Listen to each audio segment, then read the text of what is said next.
Hey. Let me just reflect on a couple of videos and a discussion that's happened on Book 2 that I have a feeling is just going to start and then probably go wah everywhere, which is a discussion that Gunpowder Plot and Fiction had with another channel in person, shockingly, Biblio Obscura, and I think her partner. And it was a thing of how to give minority authors negative reviews, and it was sort of a discussion of when you're reading a book that is like out of your own voice. I will say own voice because that's the probably thing they would say they used. It's like, how do you give a fair review, or should you, if you didn't like the book, should you give a negative review to a book like that, or is it? It was kind of dancing around that whole thing, like, these are for white people who like to read diverse authors. Indeed, some of them, I have the sense, were very much kind of committed to reading only non-white, probably non-white authors. Just to kind of, they want to expand their range. They want, they have plenty of white experience, and that's what they want to read, which is, all power to you of whatever you want to read. But they're saying, like, well, when you get a book that you don't like, that it didn't work for you, how do you express that in a review? Should you express that in a review, seemed to be the question. And it was, it was a wide-ranging thing. And I mean, it's interesting kind of talking about this in the BookTube experience, because I think, they're looking at it as, how do I give a responsible review to this book? Yeah, even though kind of pointing out, like, I'm a know-nothing bozos, I don't, I'm trying to learn stuff, and I'm going to make mistakes, but how do I try and do it in a way that is, I guess, being an ally, I guess. And it's like, they're very much, they both, Biblioaxis and Scott and Nell, seem to come from the idea of context. They want to have context for a book. They wouldn't just take a book by a minority author on its own. They would say, I need to do all my research. I need to learn about stuff to get a better thing. And even then, I might be outside of something. At which point, I think Obscura, I think was her name. Oh, what's the name of her channel? I can't remember her name. It's like, maybe that would then, maybe it's something that you shouldn't talk about then, if it's something that you just don't know about. And this has definitely gotten some heated response. Unfortunately, Scott, in the middle of the thing, said something about, there are some booktubers with very average intelligence. And I mean, he was being sarcastic and silly. Unfortunately, in the response to that from Paperback Junkie, Matt, saying, like, look, I like stories.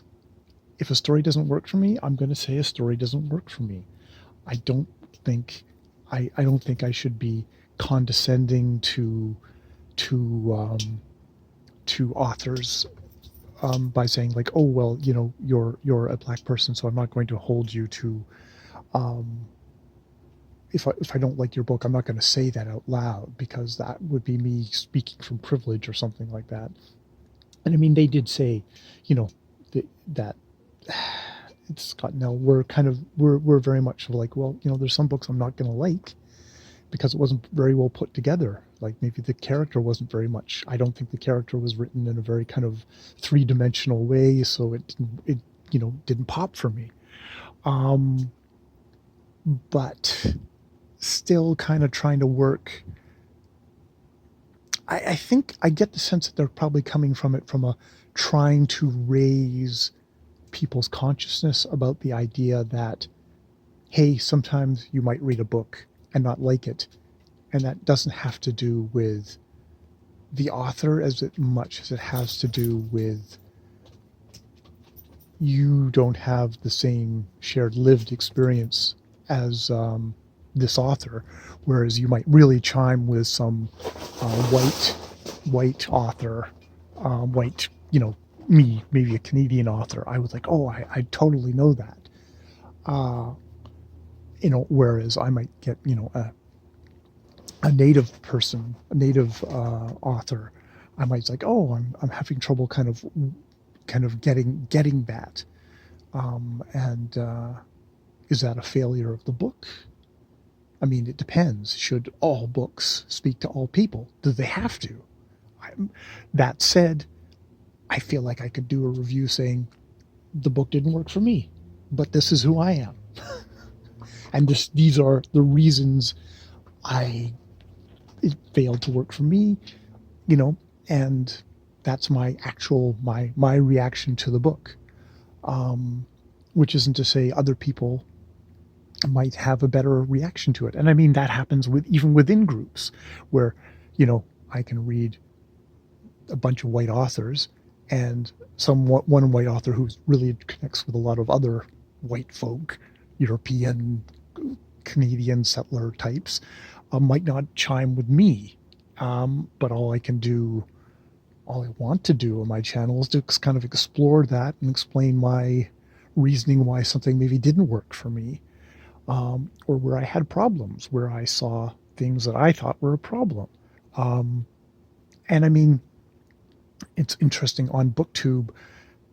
A lot of the times I feel like I'm reviewing myself as much as I'm reviewing the book. And I know that if I was a professional reviewer, that wouldn't be the thing. But since I'm a reader, not just a reviewer trying to help people decide whether they want to buy the book or not, I feel fairly comfortable reviewing myself, saying this is why this chimed with me this way, this is what it brought up for me. Yeah.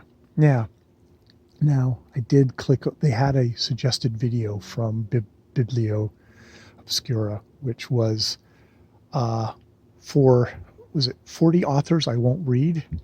And so she had categories going from racism, sexism, transphobia, down to being a liar of authors that I won't read, which it's one of these things of like, she's saying I won't read. I guess the question is, it's like, well, then how do you feel if another person read them? Like, is that wrong? If these books were on a school curriculum, would you be protesting then?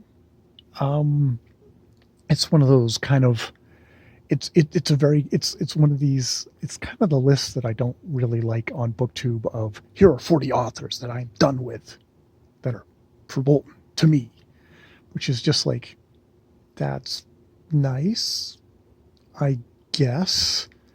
And I mean, there might be valid, I don't know. It's one of those, personal reasons why look, I'm not interested in reading J.K. Rowling anymore because of her transphobic stuff. I don't think I'm going to prevent anyone else from reading her. I'm not going to tell anyone else what to do. I think everyone should make their own decision. I think, highlighting, what she said and why that's hurtful is a useful thing. But there is a certain kind of thing of, it's that thing of, I think this is why it's hit a nerve with people. This discussion is like, people feel like they're being told you shouldn't talk about these books because you're not an own voice reviewer.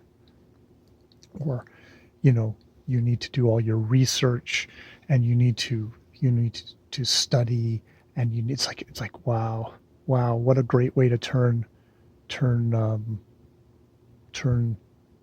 non-white, non-normie, whatever, non-mainstream authors into just oatmeal. It's like, oh fuck, I gotta read goddamn textbooks to then go and read this person's novel, or I could just go over and just read this other novel. It's like, that seems like a horrible way to ghettoize people in a way. I mean, and you know, are I'm not asking I'm not asking minority authors, whatever that means, to cater to me. I'm actually more interested in getting their books, their views, their thoughts, um, in a fictional way. Um, I don't know if I want to be lectured to in them. I like the idea of fiction, of just being immersed in a world. That's what I like, versus a lot of times nonfiction, which is like, okay, that's where, okay, you are getting an education, you're learning about history. See, this is why I'm not gonna post my own video on this, other than just fucking sticking my own oar in. And damn, I'm not gonna write a comment, because Jesus Christ, I'm half illiterate anyways. But yeah, yeah. I mean, and they began and start the they began and started the thing with like, don't be an asshole, which, it's unfortunately, when they were characterizing on BookTube about, people saying that, you know giving negative reviews to minority authors, it was like, I didn't understand it, therefore it sucked, which is like, really, that's kind of, that really felt like a straw man of, okay, yes, there's those people out there, but they're not really reviewing books. They're holding up a book saying, liked, didn't like, didn't like, didn't like. There's no discussion going on there. I think there's other booktubers, maybe they're a minority, maybe that's just my little narrow niche of the thing, which are more thoughtful and do have discussions on books. And you know, read a Rudyard Kipling, I think, came up as the first person she said is like, this person is sexist, racist, and colonialistic. It's like, yes, he is, and is an important figure in literature, and we should learn about all his ins and outs. No, we shouldn't. We shouldn't do anything. I find it fascinating to read what was the mainstream British white European mindset of the era. And I think banishing that to the dustbin is erasing history. It would be blocking myself off from history, from the true flavor, the true taste of really how people who I'm come from my people come from England were thinking at the time, and treated the rest, and were treating our fellow human beings. And that seems to me be a real valuable thing, especially since we're really fooling ourselves if we think that those thoughts aren't continuing on to this very day. And also, Kipling's a really good writer. He's a really good writer, and I'd be poorer if I didn't read his stuff. It would shrink us, would shrink me. I'm not going to force anyone else to read him. Yeah, I don't know. It's getting into that us, we, me, setting a thing. It's like, I'm setting my own reading list. Thankfully, I don't have to set anyone else's. Yeah, yeah. Interesting talk, though. Interesting talk. I really thank Scott and Nell for hosting that. And hopefully there won't be too many hard feelings about it, because I think it, and I can see why, Matt was kind of upset there at the end, because I think